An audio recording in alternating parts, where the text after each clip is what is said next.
Mga kabuko, mangawi tayo. Kasi wala na tayong panggatong. Kuha tayo ng kahoy. Ito nga palang kahoy na kukunin ko mangga. Mangga to mga kabuko. Pag mangga daw, ibig sabihin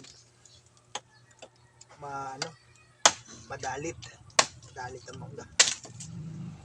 Mapoy. Sa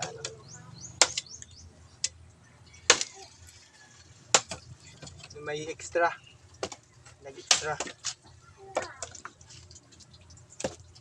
Okay mga kabuko. Sipag lang, nandito lang kahoy oh. Kayo nang bahalang magpira-piraso. Thank you for watching. Salamat.